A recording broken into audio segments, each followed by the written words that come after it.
یہ پاکستان بننے سے پہلے کی بات ہے۔ ایک بچہ سڑک کے کنارے جا رہا تھا کہ اچانک پیچھے سے آنے والی گاڑی نے اسے ٹکر مار دی۔ بچے کے سر سے خون بہنے لگا اور وہ رونے لگا۔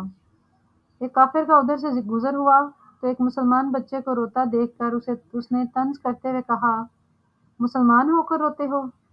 بچے نے یہ سن کر جواب دیا، میں اس لیے رو رہا ہوں کہ جو خون میں نے پاکستان کے لیے بچا کر رکھا تھا وہ اب سڑک پر بیکار ضائع ہو رہا ہے۔ قائد اعظم نے جب یہ واقعہ سنا تو فرمایا، جس قوم میں ایسے بچے پیدا ہو جائیں اسے زیادہ دیر تک محفوظ نہیں رکھا جا سکتا۔ اپنا وطن حاصل کرنے کے لیے مسلمان کو کٹھن مرحلے سے گزرنا پڑا۔ اس تحریک میں برصغیر کے تمام مسلمانوں نے بڑھ چڑھ کر حصہ لیا۔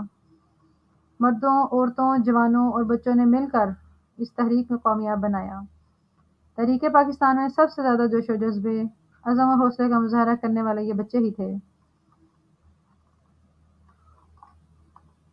بچے فطرتاً کھیل کود کو پسند کرتے ہیں، لیکن قائد اعظم کی شخصیت کا اثر تھا کہ بچوں کے خیالات تبدیل ہو گئے اور وہ تحریک پاکستان میں بڑھ چڑھ کر حصہ لینے لگے۔ بچوں کی مسلم لیگ بھی قائم کر لی۔ قائد اعظم کے ساتھ بچہ مسلم لیگ کے رکن کی تصویر بھی بنائی گئی تھی، جو تحریک پاکستان میں بچوں کے کردار کی یادگار ہے۔ یہ پرعزم بچے اپنے قائد اعظم سے بہت محبت کرتے تھے اور قائد اعظم بھی بچوں کو بہت چاہتے تھے۔ وہ بچوں کی معصوم باتوں سے بعض اوقات بڑے بڑے کام لیتے تھے۔ سن 1941 میں قائد اعظم مسلم لیگ کے ایک اجلاس میں شرکت کے بعد واپس آ رہے تھے کہ راستے میں ایک قصبے سے گزر ہوا۔ وہاں مسلمانوں نے آپ کا پرتپاک استقبال کیا۔ ایک 8-10 برس کا لڑکا جس کے تن پر صرف ایک لنگی تھی، اس نے بہت زور سے پاکستان زندہ باد کا نعرہ لگایا۔ قائد اعظم کی نظر اس پر پڑی تو اپنی گاڑی رکوائی اور اس لڑکے کو اپنے قریب آنے کو کہا۔ کچھ لوگ اسے قائد کے پاس لے آئے۔ قائد نے پوچھا، تم پاکستان کا کیا مطلب سمجھتے ہو؟ لڑکا پہلے گھبرایا، لیکن قائد کی شفقت اور دوسرے لوگوں کی جانب سے حوصلہ بڑھانے پر اس نے جواب دیا، پاکستان کا مطلب آپ بہتر جانتے ہیں۔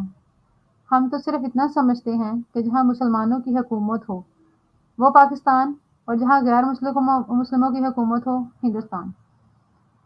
قائد کے ساتھ صحافیوں کا ایک وفد بھی سفر کر رہا تھا۔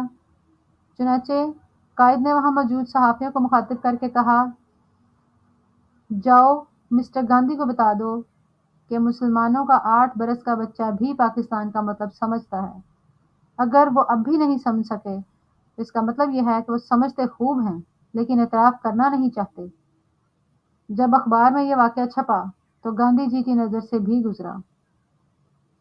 دہلی میں ایک بڑے جلسہ عام میں شرکت کے بعد جب قائد اعظم پنڈال سے واپس جانے لگے تو ایک غریب شخص آگے بڑھا اور تھوڑی دیر کے لیے مجمع سے الگ کر کے بات کرنا چاہی۔ ایک علیحدہ جگہ پر پہنچ کر اس شخص نے بتایا کہ وہ دہلی سے چند میل دور ایک دیہات میں رہتا ہے۔ اس کی بیٹی نے رومال پر پاکستان کا نقشہ کاڑا ہے اور وہ اپنے ہاتھ سے آپ کو دینا چاہتی ہے۔ اس نے مجھے یہ کہہ کر بھیجا ہے کہ جائیں اور قائد اعظم کو بلا لائیں۔ اس جملے میں اتنی محبت اور عقیدت تھی کہ قائد فوراً تیار ہو گئے۔ اس کے گھر پہنچے، ایک 13 سالہ لڑکی نے پردے کی آڑ سے انہیں رومال دیا۔ قائد اعظم رومال پر پاکستان کا نقشہ دیکھ کر بہت خوش ہوئے اور لڑکی کو یقین دلایا کہ یہ رومال تحریک پاکستان کے بہت کام آئے گا۔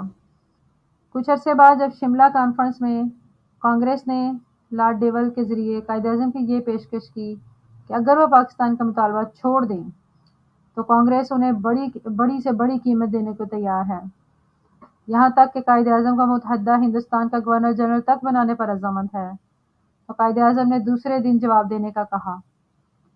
ویول کو اپنا سودا منظور ہوتا نظر آیا تو بہت خوش ہوا، لیکن دوسرے دن اس کے ہوش اڑ گئے جب قائد اعظم نے ویول کو جواب میں وہی رومال دیا اور کہا، پاکستان کا مطالبہ صرف جناح کا نہیں بلکہ 10 کروڑ مسلمانوں کا مطالبہ ہے جو ان کے خون میں رچ بس گیا ہے، اور اب تو دیہات کی لڑکیاں بھی فرصت کے اوقات میں رومال پر پاکستان کا نقشہ کاٹتی رہتی ہیں۔ تم مجھ سے پاکستان کا سودا کرنا چاہتے ہو؟ یہ بات تمہارے ذہن سے جتنی جلدی نکل جائے بہتر ہے۔ بچے قائد اعظم سے بہت زیادہ محبت و عقیدت رکھتے تھے۔ ایک دفعہ قائد اعظم تحریک پاکستان کے سلسلے میں مصروف ریل میں سفر کر رہے تھے۔ رات بہت تاریک و سرد تھی۔ آدھی رات سے زیادہ کا وقت گزر چکا تھا کہ ایک اسٹیشن پر گاڑی رکی تو قائد اعظم کی نشست کے قریب کھڑکی کے قریب شیشے پر دستک ہوئی۔ آپ کے ساتھی گھبرا گئے، گزارش کی کہ کھڑکی بند رہنے دیں، لیکن بہادر قائد نے کھڑکی کھولنے کا اشارہ کیا تو کیا دیکھتے ہیں کہ دو چھوٹے چھوٹے بچے چادریں لپیٹے سخت سردی میں کھڑے ہیں اور آپ کو سلام کر رہے ہیں۔ آپ نے پوچھا، تم یہاں اتنی سردی میں رات گئے کیا کر رہے ہو؟ بچوں نے جواب دیا، ہم آپ کو دیکھنے آئے ہیں۔ ہمیں اخبار سے پتہ چلا تھا کہ آپ اس ٹرین میں سفر کریں گے، تو ہم نے اندازہ لگایا کہ آپ تقریباً اس وقت یہاں پہنچیں گے اور ہم آپ سے ملاقات کریں گے۔ قائد نے پوچھا، بھائی تم مجھ سے کیوں ملنا چاہتے ہو؟ جواب ملا، کیونکہ آپ ہمارے لیے پاکستان بنا رہے ہیں۔ ایک موقع پر قائد اعظم نے کہا، مسلمان بچوں میں اب قومی احساس پیدا ہو گیا ہے۔ یہ بچے اور نوجوان تحریک پاکستان کا پرچم لے کر آگے بڑھیں گے۔ چھوٹے بچوں اور نوجوانوں نے تحریک پاکستان میں قائد کا بھرپور ساتھ دیا اور حصول پاکستان کے لیے جدوجہد میں شریک ہوئے۔ معصوم بچوں نے دعائیں کیں اور پاکستان کے لیے نعرے لگائے۔ یوں اللہ تعالیٰ نے پاکستان کی شکل میں شب قدر میں مسلمانوں کو ایک عظیم تحفہ دیا۔ آج کے بچے قوم کے معمار ہیں۔ بچوں کے لیے سب سے اہم چیز اچھی تعلیم اور تربیت ہے۔ اسی لیے قائد اعظم نے ایک موقع پر فرمایا، طالب علم کا اصل کام کیا ہونا چاہیے؟ اپنی ذات سے وفا، اپنی مملکت سے وفا اور اپنے مطالعے پر مکمل توجہ۔